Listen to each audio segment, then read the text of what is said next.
जोंनि मावबोनाय खामानिफ्रा माखासेफ्रा स्पिकारा बुंजायो आरो माखासेया स्पिकारा बुंजाया। खारन जोङो ओरैबायदि मोनसे समस्याजों फैनाय बा जोंनि मोनसे हारिनि नांगौनि थाखाय बड'लेण्ड सोरजिनायाव जों थैथाब थांथाब सेंग्रानो लाइमोन जायनाखि गांनाय फैनायखौ गावनि बिमा बिफानि अननायखौ गासिबो दोनजोबनानै हारिनि थाखाय न' बां गारनानै जों सानसे समाव मावबोनाय जोंहा बाजै आदा गारलानि गाथोनि जोंहा बाजै दङ। दिनै गोसोखाङो जोङो जेब्ला मेट्रिक पास जानानै बड'लेण्डनि थाखाय सोमावसारनांगौनि गिबि पस्टार लिरजेननाय हाबाफारिखौ आं दिनैबो बुंगोन बाजैनि संनाय ओंखामखौ जानानै जों पस्टारखौ लिरजेनबोदोंमोन। बै समाव रामफलबिल आनसलिकआ बेबायदि बायनायनि जेबो फैसा गैयामोन, केम्प खालामनायनि जेबो गैयामोन। बाजैनि संनाय ओंखामखौ जानानै पस्टार लिरजेनबोदों जोङो। बयखौबो खुलुमग्रोनाय जाबाय। जोंनि सेरफांगुरि रामफलबिल बे सिङाव थानाय गासिबो सानसुमै रायजो राजाफोरखौ लानानै नैबे सिनियर सिटिजेन न'गांनि लांगोनायाव खुंनाय मेलखौ दैदेननाय मानाव गेदेर जोंनि दतमा ब्लक कमिटिनि आफादगिरि आरो बेवहाय नुजाफैनाय जोंनि एमएलए मानाव गेदेर सार आरो एमसिएलए मानाव गेदेर सार आरो बे जोंनि बिपिएफनिनो बिभिन्न बिबान लानानै सामलायबाय थानाय जोंनि फुजिनां आंनिफ्राय बैसोआव देरसिन रायजो राजा आइ आफा आरो लोगोसे गोबां गामिनिफ्राय नुजाफैनाय जोंनि रायजो राजा नोंथांमोन दिनै गोजोननाय मोनदों। बावहाय फैनानै जोंनि गोदान गोबां वार्कारफोरखौ दिनै लोगो मोनदों। दा जोंनि सिगांनि माखासे बिबुंथिगिरिफ्रा बुंनानै थांबाय बिसोरो जोंजों सिगांनिफ्रायनो सोमोन्दो दङ। दा गावनि बिबुंथिनि गेजेराव गावनि मावबोनाय हाबाफारिफोरखौ बिथांमोनहा बुंलांदों थिगैनो।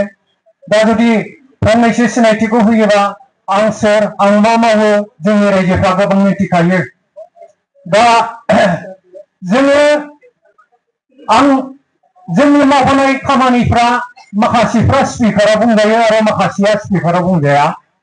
खारन जोङो ओरैबायदि मोनसे समस्याजों फैनाय बा जोंनि मोनसे हारिनि नांगौनि थाखाय बड'लेण्ड सोरजिनायाव जों थैथाब थांथाब सेंग्रानो लाइमोन जायनाखि गांनाय फैनायखौ गावनि बिमा बिफानि अननायखौ गासिबो दोनजोबनानै हारिनि थाखाय न' बां गारनानै जों सानसे समाव मावबोनाय।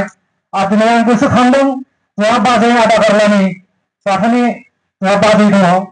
दिनै गोसोखाङो जोङो जेब्ला मेट्रिक पास जानानै बड'लेण्डनि थाखाय सोमावसारनांगौनि गिबि पस्टार लिरजेननाय हाबाफारिखौ आं दिनैबो बुंगोन बाजैनि संनाय ओंखामखौ जानानै जों पस्टारखौ लिरजेनबोदोंमोन। बै समाव रामफलबिल आनसलिकआ बेबायदि बायनायनि जेबो फैसा गैयामोन, केम्प खालामनायनि जेबो गैयामोन। बाजैनि संनाय ओंखामखौ जानानै पस्टार लिरजेनबोदों जोङो।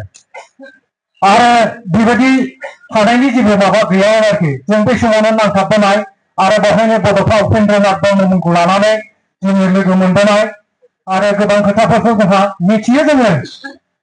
दा माखासेखौ बुंजोबला दिनै जोङो बड'लेण्ड मुभमेन्टखौ मानि थाखाय खालामदों आरो जोंनो मा खथायाव फैखो दिनैहाय जोंनो जोंनि ओनसोलखौ गावनो गाव खुंनो हानायनि मोनसे गोख्रों राजनितिगिरि जोंनि गांनाय उखैनाय गासिखौबो सुफुंनो हानाय बायदि नांगौनि थाखाय जों बड'लेण्डखौ बै समाव बिनाय जादों। नाथाय दुर्भाग्यजनक खोथा जाहैबाय जोंनि नांगौ बायदि लुबैनायफ्रा दिनैसिमनि गेजेराव जाफुंबोआखै।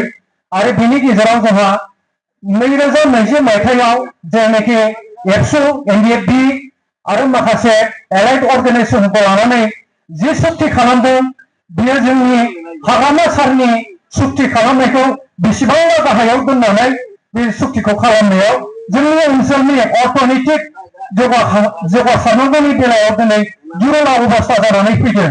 जों मिथिगौ हाग्रामा सारा बिटिसिखौ लाबोनायनि उनावहाय मा खामानि मावदों जों गासिबो मिथिजोबगौ।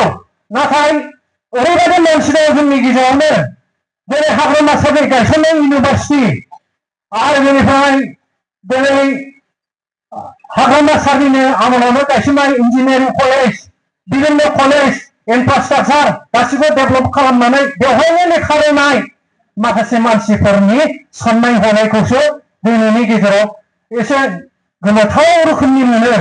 लेखाखौ रोंनानै जाथिनि समस्याखौ बुजिनानै बिथांमोना दिनै मानो हाग्रामाखौ 17 बोसोराव जेबो मावाखै होननानै मारै बुंखो?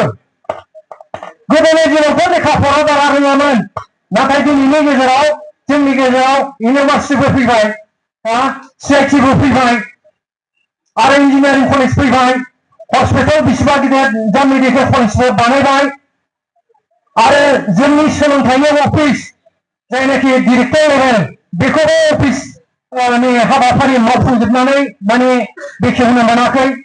दिनै बेफोरबायदि गासिबो इनफ्रास्ट्राक्चार जायनाखि जोंनि साधारन रायजो जानायाव नांनाय जोंनि गथ' गथाय इयुनखौ लानानै जोंनि जिउ खांनायाव जे बुस्थुफोरखौ जोंनो नांगौ बेफोरबायदि गासिबो माने अनुष्ठान प्रतिष्ठान बेफोरनि फाउन्डेसन खामानि हाबाफारिया गासिबो दिनै हाग्रामा बिथाङानो मावजोबखानाय। दिनै रायजोफोर नोंथांमोना गोसोआव ला, आं मानो दानि लेखा गोरों होनना बुंदों बेखौ मोजाङै गोसो हो। दानि बे लेखा रोंनायफोरा नखल लानानै रोंनाय नङा।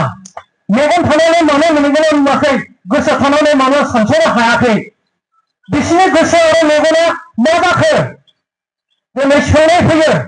इसिबां हाबाफारि मावनायखौ नुनानै दिनै माने 17 बोसोराव मा मावदों होनबाय थानाय लासिं सिं खोथा बिथांमोना रायजोफ्रा जोङो खारा जानो नाङा। बिथांमोननि बुंनाय बिथांमोननि मावनाय जे मानसिया नंखाय खोथाखौ बुङोब्ला सौग्रावखायोआनो, बिथांमोननि दिना बे सौग्रावनायावनो फैबाय। आरो दिनै जों बुंगोन दुलाराय बर' फरायसा आफादनि थाखाय बड'लेण्डनि थाखाय थैथाब थांथाब मावबोनाय मानसि हिसाबै जों बुंगोन, आं दहाय एसे सिगाङावबो बुंदों, गावनि जोनोमगिरि बिफाननि अननाय मोजां मोननाय न' बां गारनानै गासिबो दस्रा दाबसे जायगायाव थानानै हारिनि थाखाय थैथाब थांथाब मावनाय जोंनि बायदि बै बैसो जाहाथे रबिराम सार MLA मोन दङ, बै समनि जोंनि मानसिफोर थैथाब थांथाब मावबोनाय बर' जाथिनि थाखाय दुलाराय बुहुमनि गेजेराव जोंनि बर' हारिनि मान मर्यादा आरो बर' फरायसानि मान मर्यादाखौ सोर गायसनबोदों होनना बुंबा जोंनि बैसोनि मानसिफोर। जोंनि बैसोआ दिनै 55 56 साइड 65 जाबाय। बे जोंनि बैसोनि मानसिफ्रा जायफोरा बै समाव थैथाब थांथाब मावदों बिसोरा बेबायदि बिथांनि थैथाब थांथाब मावनायाव दिनै दुलाराय बर' फरायसानि मानदन्द'आ बुहुमनि जारिमिनाव गायसनजानाय बयजोंबो रायखांजानाय मोनसे फारियाव फैदोंमोन। नाथाय दिनैनि बिथांमोनहा मा मावदों आं सिगाङावनो बुंखादों, दानि एबसुफ्रा मा होननानै मोननैजों सोमोन्दो दङ। राजनितिकनि लागामखौ हमनांगौ होननानै बुंबाय थायो बिथांमोना, हम लागामखौ बादा गैया, नाथाय लागाम हमनायनि नामाव जुदि गावनि ओनसोल गावनि जायगा गासिखौबो नोङो फोथायथिखौ खालामोब्ला बेयो मा लागाम हमनाय जागोन? बे मा लागाम हमनाय जानो? बेखौ लागाम हमनाय जाया। रायजो राजाफोर ओंखायनो जोङो आन्दायनो नाङा।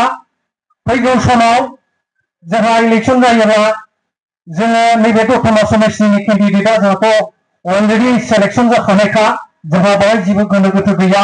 आरो हाग्रामा सारा दाख्लि बैयाव मिटिं जाब्ला बुंखादों नोंसिनो देरहायोबानो EM मोनखागोन होननानै। जों EM मोनखागोनखौ जोंहा गोसो फोथायना लाखाबाय। आरो जोंहा रबिराम सार दङ। दा आङो जोंनि बे ओनसोलनि जानानै जेरैखि जाया खामानि मावनानै BPF-खौनो जोङो सरकाराव लाबोफिननांगौ। आरो बिनि थाखायनो आं बुंदों जोंनि रायजो राजाफोर गाव गावनि एलेकायाव गोबां समस्याफोर थायो। दा आङो जोंनि समस्यानि फिसा मोनसे समस्याखौ मख'नो नागिरदों जे देग्लायनि बोथोरा खरान बोथोर जाबाय आरो थांनाय बोसोरावबो सेरिखममोन। ओंखायनो आङो सारमोननि सिगाङाव दिनै इलेक्सन इस्ताहारावनो बा जोंनि मेनिफेस्ट'आव थिखांना लानो लुबैदों जे जोंनि लंला इरिगेसन केनेलफोरखौ आरो बांसिन जाहाथे बिथांमोना माने जौगाखांहोनानै जेरावबो माने इरिगेसन दुब्लिफ्राव दैफोर मोनहोहैनायनि बेबस्थाखौ जाहाथे जेरावबो खालामनानै होयो। सारमोनहा अननानै लंला इरिगेसन केनेलखौ बांसिननिफ्राय बांसिन फिसा साब केनेल जाहाथे बानायनानै गायग्रा फुग्रा रायजो राजाफोरनि दुब्लियाव दै मोनहोहैनायनि बेबस्थाखौ जाहाथे खालामो।